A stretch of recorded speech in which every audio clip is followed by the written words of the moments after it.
Assalamualaikum warahmatullahi wabarakatuh. Perkenalkan, nama saya Ervina Hidayah. Saya mahasiswa Universitas Islam Syekh Yusuf Tangerang dengan program studi Ilmu Komunikasi semester 3 dengan NIM 2401030133 kelas 3A. Baik, jadi di sini saya akan menjelaskan materi dari mata kuliah Komunikasi Massa yang sudah saya pelajari. Jadi komunikasi massa itu adalah proses produksi dan penyebaran pesan yang dilakukan secara terus-menerus dan sangat luas jangkauannya, yang biasanya itu dilakukan oleh suatu lembaga atau institusi tertentu dan selalu melibatkan teknologi. Jadi kegiatan ini tuh selalu melibatkan teknologi. Jadi singkatnya itu, komunikasi massa itu adalah pesan yang dikomunikasikan melalui media massa pada sejumlah besar orang, pada sejumlah banyak orang gitu. Selanjutnya, pengertian media massa di sini itu yaitu media itu merupakan perantara untuk menyampaikan pesan. Jadi media itu merupakan perantara untuk menyampaikan pesan kepada khayalak atau publik untuk menyampaikan informasi. Jadi di sini tuh biasanya dibagi menjadi tiga media massa. Yang pertama itu ada media cetak. Nah, media cetak ini biasanya berupa koran, majalah, buku, tabloid gitu. Nah, yang kedua itu ada media elektronik. Kalau media elektronik itu biasanya seperti TV, radio. Yang ketiga itu ada media digital. Nah, kalau media digital itu contohnya seperti situs berita online, media sosial, atau podcast. Nah, selanjutnya itu ada siapa sih komunikator dalam media massa itu, dalam komunikasi massa itu. Jadi kalau komunikator dalam antar personal kan biasanya individu ya. Nah, kalau misalkan komunikator dalam komunikasi massa ini bersifat lembaga gitu, bersifat gabungan dari berbagai pihak, jadi bukan individu. Contohnya itu seperti kayak berita di stasiun TV kayak TV One, RCTI, SCTV dan lainnya. Nah, di situ itu terdapat banyak individu-individu dengan peran yang berbeda gitu kan ya, seperti wartawan, editor, atau produser TV tersebut. Jadi kayak tim produksi program gitulah, kayak produser, sutradara, penulis skenario. Nah, itu tuh gabungan dari berbagai individu gitu. Nah, selanjutnya itu ada sifat komunikator. Nah, komunikator yang baik itu harus memiliki sifat yang pertama itu ada cost lines, atau maksudnya itu dia itu harus pintar-pintar dalam memperhitungkan biaya. Nah, jadi saat membuat konten itu atau program, dia harus bisa mengatur atau memastikan bahwa biaya yang dikeluarkan itu nggak sia-sia, alias sebanding dengan apa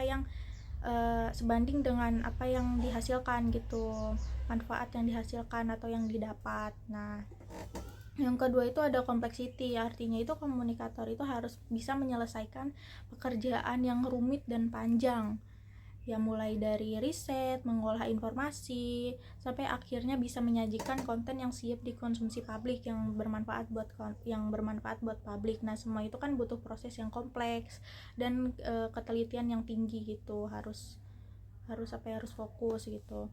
Nah, yang ketiga itu ada kompetitif atau daya saing. Nah, di sini tuh artinya seorang komunikator itu harus mempunyai strategi bersaing. Nah, tujuannya itu agar konten yang hasilkan atau yang dibuat itu bisa menarik perhatian banyak orang di tengah sekarang itu di tengah banyaknya media lain yang juga menawarkan hal serupa. Jadi dia itu harus bersaing gitulah, dia harus kreatif, dia harus inovatif agar enggak kalah saing dengan yang lainnya gitu.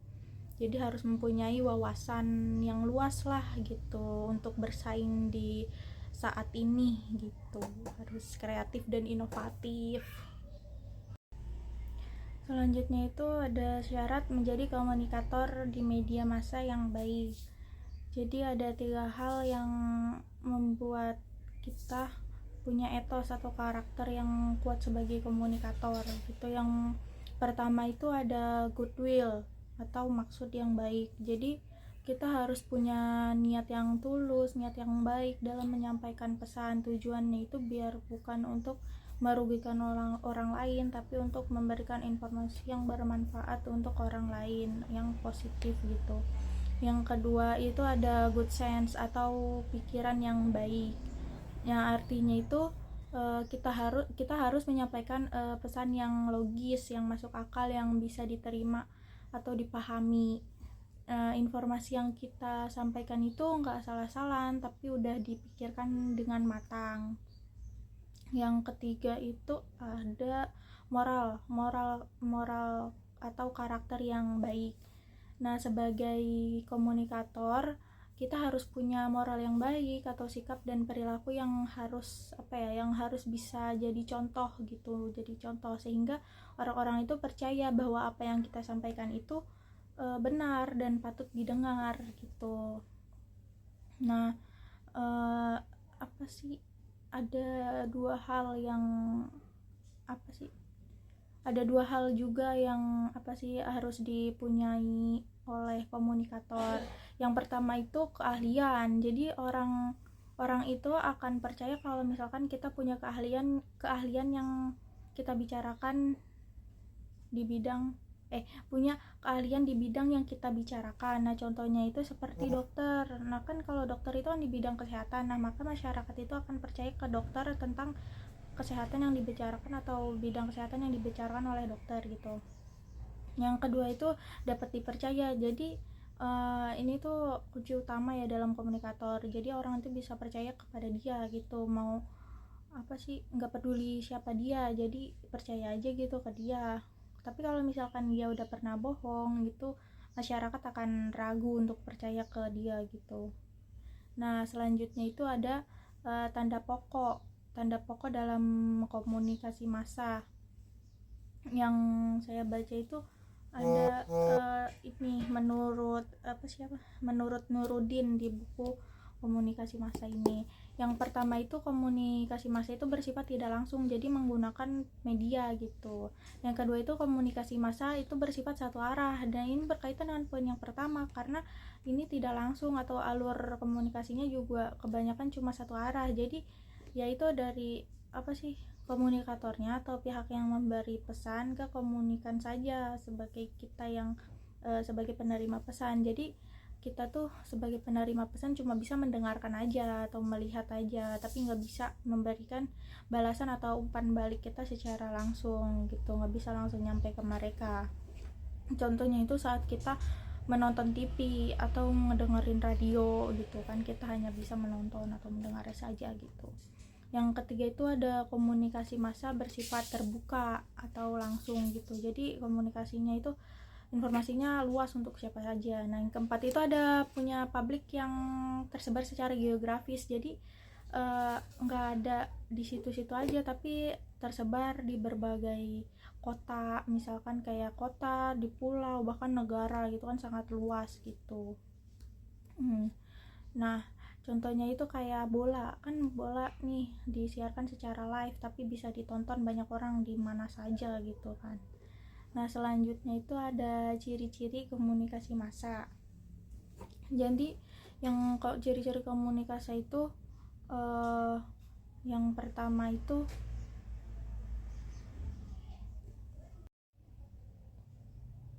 selanjutnya itu ada syarat menjadi komunikator di media massa yang baik. Jadi ada 3 hal yang membuat kita itu punya etos atau karakter yang kuat sebagai komunikator di komunikasi massa ini.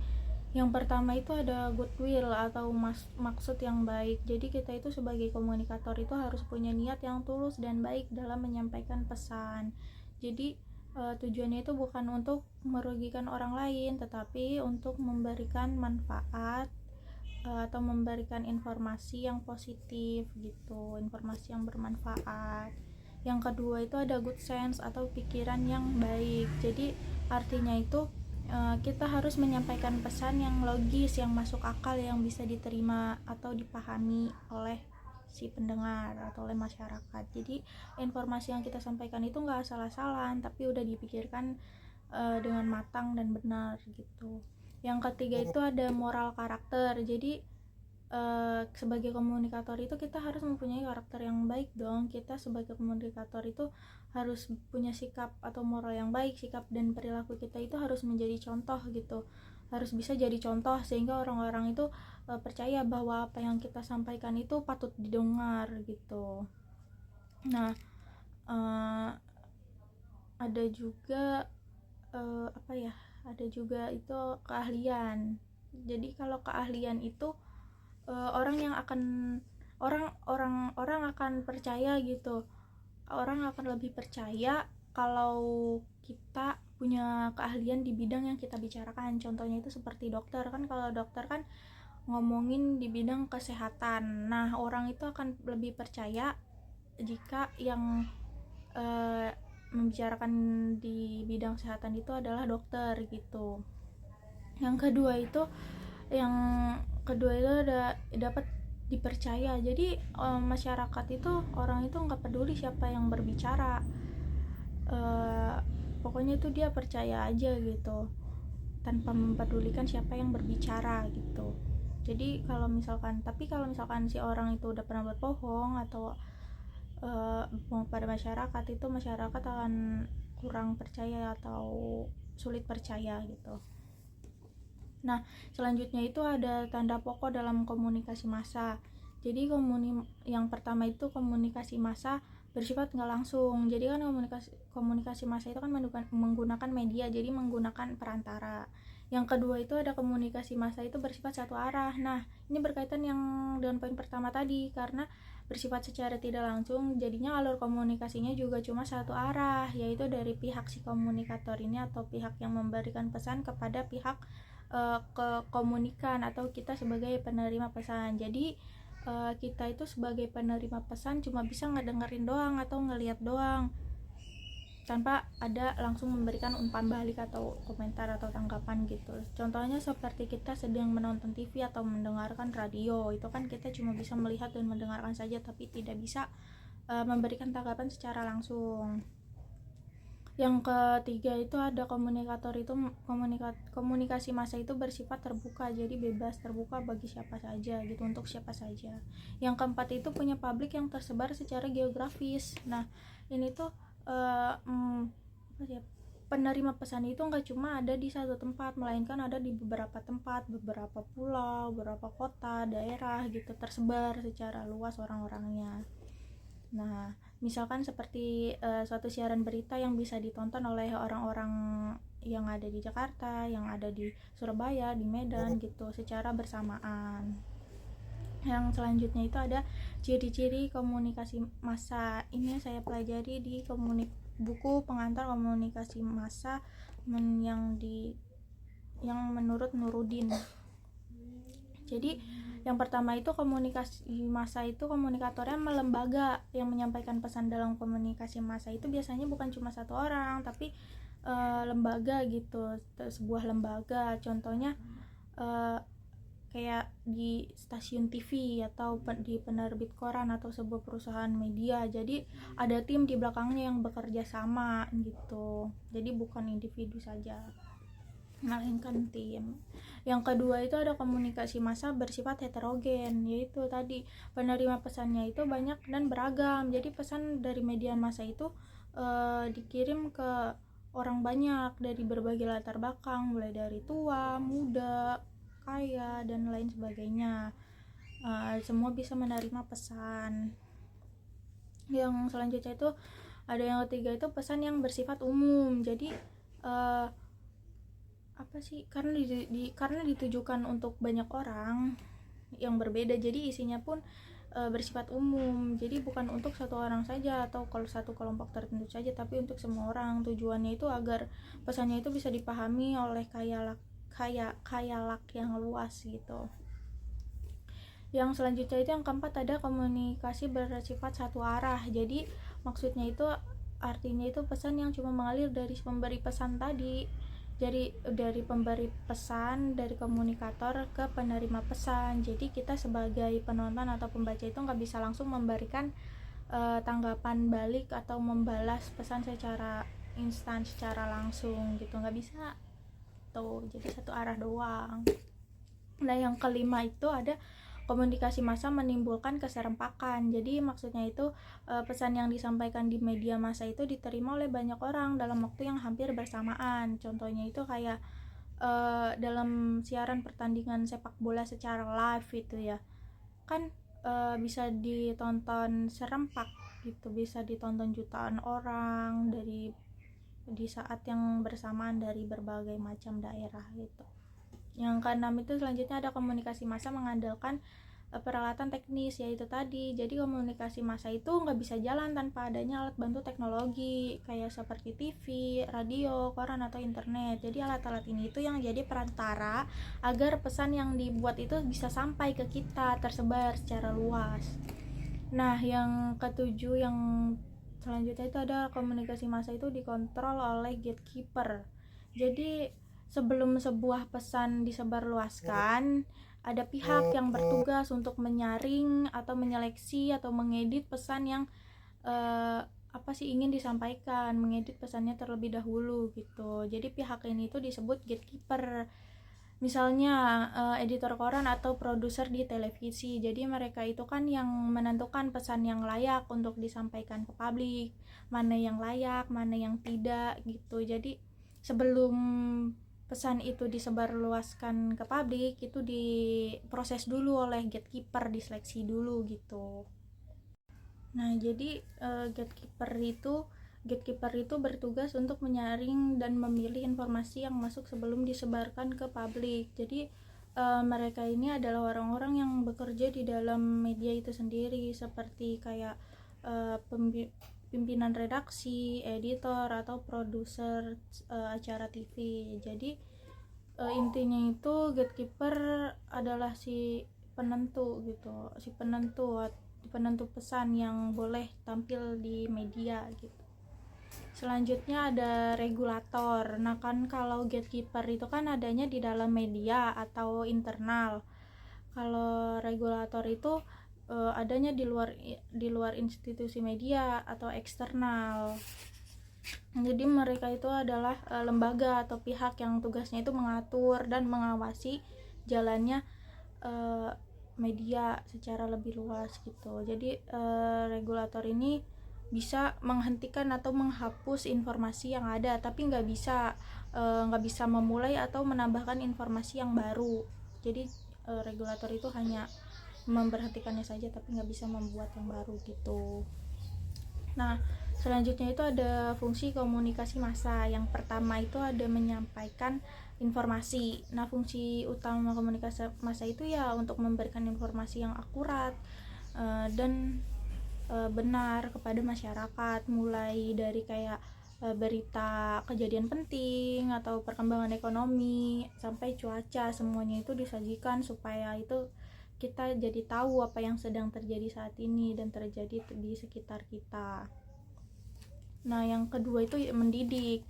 Jadi mendidik itu menjadi sarana edukasi. Jadi mereka itu menyajikan artikel atau program-program yang menambah wawasan kita, misalnya tentang ilmu pengetahuan, sejarah, atau cara hidup sehat. Nah tujuannya itu supaya kita sebagai masyarakat itu bisa lebih cerdas dan berkembang, teredukasi gitu. Nah yang ketiga itu menghibur. Jadi bukan hanya untuk hal serius saja, tetapi juga punya sisi menghiburnya. Jadi banyak program atau konten itu yang sengaja itu dibuat untuk membuat kita itu terhibur, membuat kita senang, rileks, seperti acara komedi, acara kayak di TV itu di Trans 7 kayak Lapor Pak. Nah itu termasuk acara yang menghibur supaya kita itu bisa terhibur, senang gitu. Yang keempat itu melakukan pengawasan sosial atau kontrol sosial. Nah ini tuh salah satu fungsi yang paling krusial gitu, bertugas untuk mengawasi atau mengontrol kinerja pemerintah dan lembaga-lembaga yang ada gitu. Jadi mereka itu berani untuk menyampaikan kritik atau usulan dan aspirasi di masyarakat supaya pemerintah itu tetap bersih dan sesuai dengan kepentingan rakyat, bekerja sesuai dengan kepentingan rakyat. Nah, dengan kata lain menjadi jembatan antara masyarakat dan pemerintah gitu. Yang selanjutnya itu ada efek komunikasi massa. Yang pertama itu ada efek kognitif atau pengetahuan. Jadi efek ini tuh efek yang paling dasar. Setelah kita melihat atau mendengar sesuatu dari media massa, kita kan jadi tahu nih, jadi ngerti hal-hal baru gitu. Contohnya kayak kita jadi tahu berita terbaru atau informasi produk terbaru atau pengetahuan umum lainnya gitu. Yang kedua itu ada efek afektif, jadi perasaan dan emosi. Jadi efek ini tuh berhubungan dengan perasaan. Setelah menerima pesan kan kita bisa jadi merasa senang atau sedih atau marah atau terharu gitu. Contohnya itu kayak kita itu jadi ikut sedih setelah melihat berita bencana yang ada, atau merasa senang ketika kita saat menonton film komedi. Nah, itu termasuknya efek afektif. Nah, yang selanjutnya itu ada efek konatif, jadi sikap atau perilaku. Nah, efek ini tuh paling nyata, di mana pesan itu dari media massa itu bisa langsung mengubah sikap atau perilaku kita. Misalkan kayak setelah kita melihat iklan sabun cuci yang meyakinkan kita, jadi kita itu memutuskan untuk membeli sabun tersebut. Jadi kayak kita tuh terpengaruh begitu. Jadi kayak gitu. Nah, itulah materi dari komunikasi massa yang sudah saya pelajari. Kalau ada salah-salah kata dan kurang lebihnya mohon maaf. Wassalamualaikum warahmatullahi wabarakatuh. Terima kasih.